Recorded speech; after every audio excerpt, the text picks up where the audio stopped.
किया और मैं उसी बिंदु पे आता हूँ। उन्होंने कहा ब्रह्म क्या है?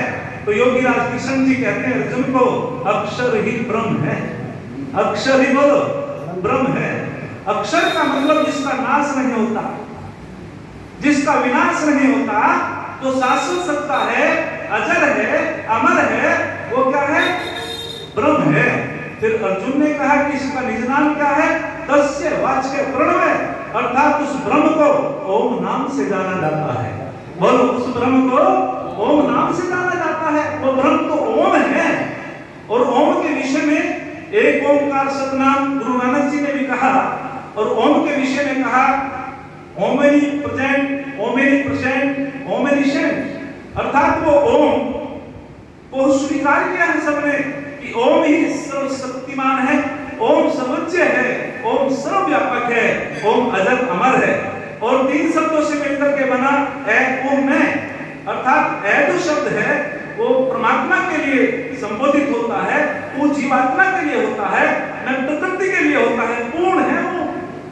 अर्थात जब ये ऊ जीवात्मा परमात्मा से का संबंध हो जाता है, परमात्मा से जुड़ जाता है, तो ए ऊ यहाँ हमारे शास्त्र जी हैं तो वो हो जाता है, उन्नति होती है।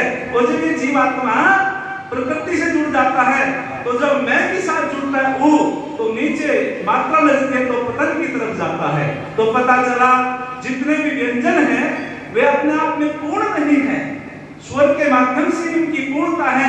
जब हम ब बोलते हैं तो उसमें क्या छुपा हुआ है? छुपा हुआ है। ऐसे ही परमपिता परमात्मा जो ओम है, निराकार है, सर्वव्यापक है, वो दिखाई तो देता नहीं है लेकिन सर्वव्यापक है। जिस प्रकार से मैं में ऐ छुपा हुआ है लेकिन दिखाई नहीं देता है, तो हे दुनिया के लोगों, योगीराज श्री कृष्ण महाराज जी ने कहा तस्य वाच्य प्रणव, उस परमपिता परमात्मा का मुख्य नाम ओम है। हे अर्जुन, उन्होंने यूं नहीं कहा कि तू मेरी उपासना कर, मैं परमात्मा हूँ, मैं भगवान हूँ, मैं ईश्वर हूँ, उन्होंने तो कहा कि मैं भी ओम की उपासना करता हूँ, तुझे भी ओम की उपासना करनी चाहिए। वो जो ओम की उपासना करता है उसका यह लोक भी शुद्ध जाता है और परलोक भी शुद्ध जाता है।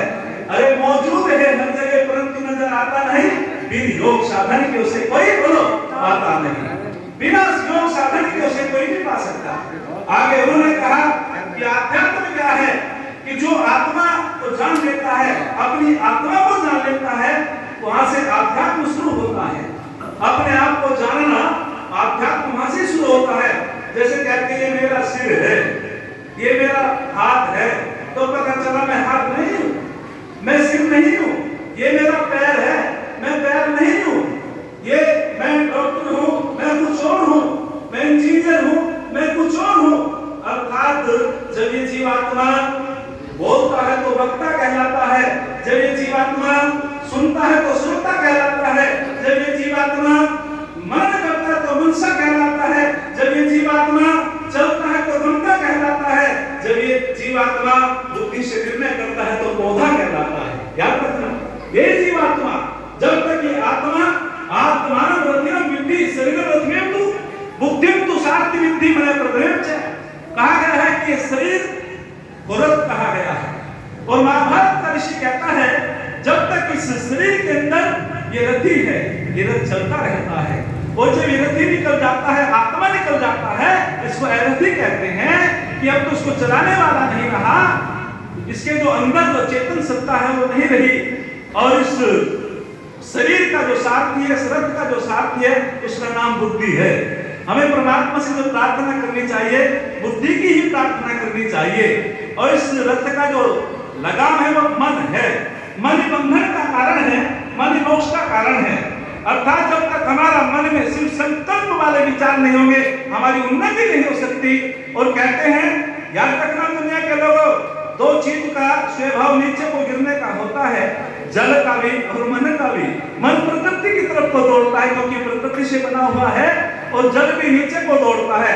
लेकिन जब जल को यंत्रों के माध्यम से ऊपर को उठा दिया जाता है और मन को मंत्र के माध्यम से शिव संकल्प वाला बना दिया जाता है, शिव संकल्प वाला बना दिया जाता है, तो मन में जब अच्छे विचार आते हैं उन्नति करता है, और जब मन में गलत विचार आते हैं तो अधोगति की तरफ जाता है। तो मैं आपके बीच में बता रहा हूँ कि हम सबको उस परम पिता परमात्मा का चिंतन करना चाहिए। जो रथ है, रथ का सारथी बुद्धि है, और बुद्धि के माध्यम से ही व्यक्ति अच्छे कार्य करता है, उसकी उन्नति होती है, उसका चहुमुखी विकास होता है। कहते हैं कि महाभारत के युद्ध में, गुरु जी कौन बोल देना जब समय हो जाएगा, कहते हैं कि महाभारत के युद्ध में एक और कर्ण है, एक और अर्जुन है, दोनों के आमने सामने युद्ध की तैयारियां हैं। कर्ण का जो सारथी है वो संजय महाराज है, और अर्जुन का जो सुसारथी है वो योगीराज श्री कृष्ण महाराज है। कर्ण का रथ दलदल में फंस जाता है, और कर्ण कहता है कि अर्जुन रुको, मैं भी निहत्ता हूं, अपने रथ को निकाल लूं। तो अर्जुन रुक जाता है। योगीराज श्री कृष्ण महाराज जी ने कहा कि सुनो, आपने यदि इस अवसर को निकाल के आप जीत नहीं पाओगे, पीछे पूछो, आपने यदि इस अवसर को नहीं खो दिया तो आप जीत नहीं पाओगे। आप बिल्कुल भी इस अवसर को खोना मत। आज धर्म की दुहाई करता है, नीति की दुहाई करता है कि निहत्ते पे वार नहीं करना चाहिए।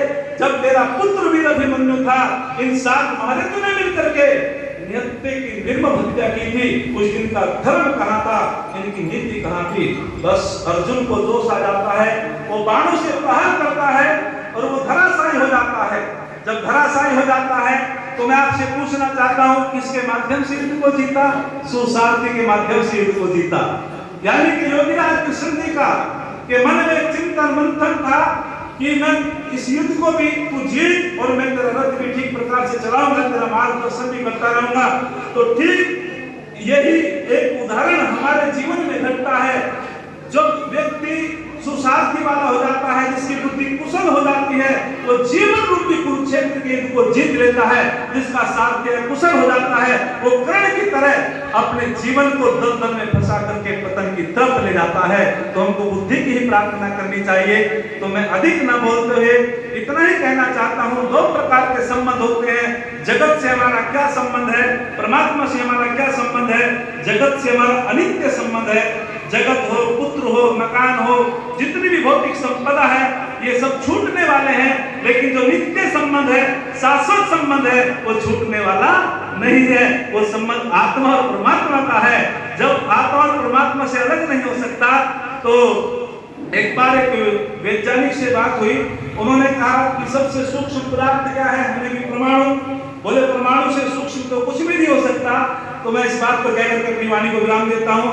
हमने कि परमाणु से भी सूक्ष्म होता है। बोले क्या होता है? कि आत्मा होता है। आत्मा जो है एक इतना सूक्ष्म होता है कि परमाणु का भी एक आकार होता है। हम इन आंखों से नहीं देख सकते, लेकिन जिस वस्तु का आकार होता है उसकी परिधि भी होती है। जिसकी परिधि होती है उसका व्यास होता है, इसलिए वो साकार होता है। और जिसका ना आकार होता है, ना उसकी परिधि होती है, ना उसका व्यास होता है, इसलिए आत्मा भी निराकार होता है और परमपिता परमात्मा भी निराकार होता है। तो हम सभी को सिद्धांत को समझना चाहिए। अरे अपना मुकद्दर जो सुम है बनाते, दुनिया उनकी धुरी पर घूमती है। अपना मुकद्दर जो सुम है बनाते, दुनिया उनकी धुरी पर घूमती है। मेहनत ही जिनका धर्म कर्म है, सफलता उनके चरण चूमती है। सफलता उनके चरण चूमती है।